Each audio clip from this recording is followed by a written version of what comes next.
താലൂക്ക് ആശുപത്രിയിൽ ഡയാലിസിസ് ചികിത്സയ്ക്ക് വിധേയരായ 2 രോഗികൾ ദാരുണമായി മരണമടഞ്ഞ സംഭവം ആരോഗ്യ മേഖലയിലെ വലിയ ആശങ്കയ്ക്കും പ്രതിഷേധത്തിനും കാരണമായിരിക്കുകയാണ്. കായംകുളം പുതുക്കാട്ട് സ്വദേശിയായ മജീദ്, ഹരിപ്പാട് സ്വദേശിയായ രാമചന്ദ്രൻ എന്നിവരാണ് ചികിത്സയ്ക്കിടെയുണ്ടായ അസ്വാഭാവിക ശാരീരിക അസ്വസ്ഥതകളെ തുടർന്ന് ജീവൻ പൊലിഞ്ഞത്. ഡയാലിസിസ് പ്രക്രിയയ്ക്കിടയിൽ രോഗികൾക്ക് കഠിനമായ വിറയലും ഛർദിയും അനുഭവപ്പെടുകയായിരുന്നു. സമാനമായ ലക്ഷണങ്ങളോടെ മറ്റു 2 രോഗികൾ കൂടി നിലവിൽ തീവ്രപരിചരണ വിഭാഗത്തിൽ ചികിത്സയിൽ തുടരുകയാണ്. ആശുപത്രിയിൽ നിന്നേറ്റ അണുബാധയാണ് മരണകാരണമെന്ന ഗുരുതരമായ ആരോപണമായി ബന്ധുക്കൾ രംഗത്തെത്തിയതോടെ സംഭവം വിവാദമായിരിക്കുകയാണ്. മരണപ്പെട്ടവരുടെ കുടുംബങ്ങൾ നൽകിയ പരാതിയെ തുടർന്ന് താലൂക്ക് ആശുപത്രിയിലെ ഡയാലിസിസ് യൂണിറ്റ് താൽക്കാലികമായി അടച്ചുപൂട്ടി.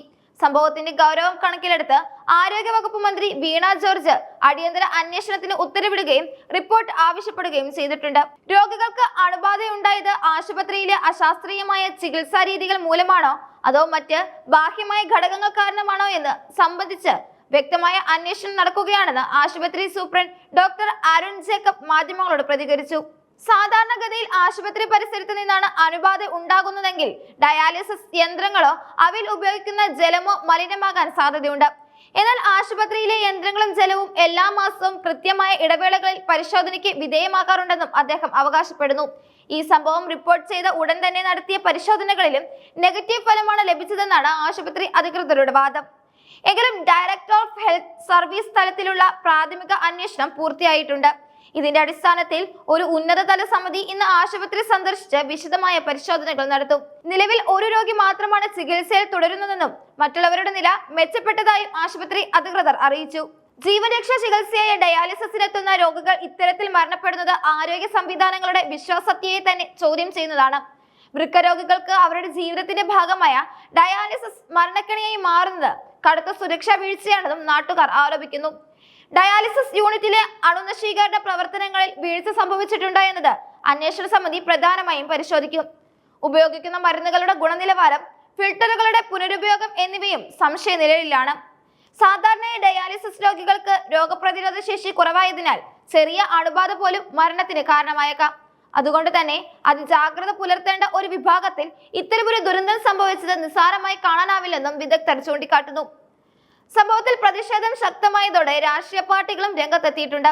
സർക്കാർ ആശുപത്രികളിലെ അടിസ്ഥാന സൗകര്യങ്ങളും സുരക്ഷാ മാനദണ്ഡങ്ങളും ഉറപ്പാക്കുന്നതിൽ ഭരണകൂടം പരാജയപ്പെട്ടുവെന്നാണ് പ്രധാന ആരോപണം. മരിച്ചവരുടെ കുടുംബങ്ങൾക്ക് അർഹമായ നഷ്ടപരിഹാരം നൽകണമെന്നും വീഴ്ച വരുത്തിയ ഉദ്യോഗസ്ഥർക്കെതിരെ കർശന നടപടി സ്വീകരിക്കണമെന്നും ആവശ്യപ്പെട്ട് വിവിധ സംഘടനകൾ പ്രതിഷേധ പ്രകടനങ്ങളും നടത്തി. ആരോഗ്യവകുപ്പിന്റെ ഉന്നതതല സമിതിയുടെ റിപ്പോർട്ട് പുറത്തു വരുന്നതോടെ മാത്രമേ മരണത്തിന്റെ യഥാർത്ഥ കാരണം കൃത്യമായി വ്യക്തമാവുകയുള്ളൂ. ആശുപത്രിയിലെ സ്റ്റോക്ക് രജിസ്റ്ററുകളും ഡയാലിസിസ് ലോഗ് ബുക്കുകളും അന്വേഷണ സംഘം പിടിച്ചെടുത്തിട്ടുണ്ട്. സമാനമായ ലക്ഷണങ്ങൾ കാണിച്ച മറ്റ് രോഗികളുടെ രക്തസാമ്പിളുകളും ശാസ്ത്രീയ പരിശോധനയ്ക്കായി അയച്ചിരിക്കുകയാണ്. ഗ്രാമപ്രദേശങ്ങളിലെ സാധാരണക്കാരായ രോഗികൾ ഏറെ ആശ്രയിക്കുന്ന ഹരിപ്പാട് താലൂക്ക് ആശുപത്രിയിലെ ഡയാലിസിസ് യൂണിറ്റ് അടച്ചിട്ടത് മറ്റ് രോഗികളെയും പ്രതിസന്ധിയിലാക്കിയിട്ടുണ്ട്. ഇവിടെ നിത്യേന ചികിത്സ തേടിയിരുന്ന നിരവധി രോഗികൾ ഇപ്പോൾ മറ്റ് സ്വകാര്യ ആശുപത്രികളെയോ ദൂരെയുള്ള മെഡിക്കൽ കോളേജുകളെയോ ആശ്രയിക്കേണ്ട അവസ്ഥയാണ് ഇപ്പോൾ ഉള്ളത്. ഇത് അവരുടെ സാമ്പത്തിക ഭാരം വർദ്ധിപ്പിക്കുന്നു. അതിനാൽ യൂണിറ്റ് എത്രയും വേഗം അണുവിമുക്തമാക്കി പ്രവർത്തനം പുനരാരംഭിക്കണമെന്ന ആവശ്യവും ഉയരുന്നുണ്ട്. എങ്കിലും സുരക്ഷാ മാനദണ്ഡങ്ങൾ പാലിച്ചുകൊണ്ട് മാത്രമേ ഇനി യൂണിറ്റ് തുറക്കാൻ അനുവദിക്കൂ എന്ന നിലപാടാണ് ആരോഗ്യവകുപ്പ് സ്വീകരിച്ചിരിക്കുന്നത്. സാധാരണക്കാരുടെ ആശ്രയ കേന്ദ്രമായ സർക്കാർ ആശുപത്രികളിൽ ഇത്തരം ഗുരുതരമായ അശ്രദ്ധകൾ സംഭവിക്കുന്നത് പൊതുജനാരോഗ്യം നേരിടുന്ന ഒരു വലിയ വെല്ലുവിളിയാണെന്നാണ് ഈ സംഭവം നമ്മെ ഓർമ്മിപ്പിക്കുന്നത്. അന്വേഷണ റിപ്പോർട്ട് സമർപ്പിക്കുന്നതുവരെ ആശുപത്രിയിലെ ഡയാലിസിസ് വിഭാഗത്തിലെ താൽക്കാലിക ജീവനക്കാരെയും ഡ്യൂട്ടിയിലുണ്ടായിരുന്ന നഴ്സുമാരെയും ചോദ്യം ചെയ്യും. ചികിത്സാ പിഴവ് തെളിഞ്ഞാൽ നരഹത്യ ഉൾപ്പെടെയുള്ള വകുപ്പുകൾ ചുമത്തി കേസെടുക്കാനാണ് പോലീസിന്റെ നീക്കം. ഹരിപ്പാട് സബ് ഡിവിഷണൽ മജിസ്ട്രേറ്റ് തലത്തിലും അന്വേഷണം നടക്കുന്നുണ്ട്. മരണപ്പെട്ടവരുടെ പോസ്റ്റ്മോർട്ടം റിപ്പോർട്ടിലെ കണ്ടെത്തലുകളും അന്വേഷണത്തിൽ നിർണായകമാകും. സാധാരണഗതിയിൽ ഡയാലിസിസ് രോഗികൾക്ക് പനി അല്ലെങ്കിൽ വിറയൽ ഉണ്ടാകുന്നത് പൈറോജനിക് റിയാക്ഷൻ മൂലമാകാൻ സാധ്യതയുണ്ടെന്നും ഇത് ശുദ്ധജലത്തിന്റെ ഗുണനിലവാരവുമായി ബന്ധപ്പെട്ട് ഉണ്ടാകുന്നതാണെന്നും വിദഗ്ധ ഡോക്ടർമാർ അഭിപ്രായപ്പെടുന്നുണ്ട്. അതിനാൽ ആശുപത്രിയിലെ RO പ്ലാന്റിലെ വെള്ളത്തിന്റെ ഗുണനിലവാരം പ്രത്യേകം പരിശോധിക്കും. ഹരിപ്പാട് താലൂക്ക് ആശുപത്രിയിലെ ഈ ദൗർഭാഗ്യകരമായ സംഭവം കേരളത്തിലെ മറ്റ് സർക്കാർ ആശുപത്രികളിലെ ഡയാലിസിസ് യൂണിറ്റുകളുടെ പ്രവർത്തനവും പരിശോധിക്കപ്പെടേണ്ടതുണ്ടെന്ന ചർച്ചകൾക്കും വഴിവെച്ചിട്ടുണ്ട്. അണുബാധ നിയന്ത്രണ സമിതികൾ എത്രത്തോളം കാര്യക്ഷമമാണ് പ്രവർത്തിക്കുന്നതെന്ന് സർക്കാർ ഉറപ്പുവരുത്തണം. മജീദിന്റെയും രാമചന്ദ്രന്റെയും വേർപാട് അവരുടെ കുടുംബങ്ങൾക്ക് നികത്താനാവാത്ത ഒരു നഷ്ടമാണ്. ഇത്തരം സംഭവങ്ങൾ ആവർത്തിക്കാതിരിക്കാൻ ആരോഗ്യ വകുപ്പിന്റെ ഭാഗത്തു നിന്നും കർശനമായ നടപടികൾ ഉണ്ടാകണമെന്നാണ് പൊതുസമൂഹം പ്രതീക്ഷിക്കുന്നത്.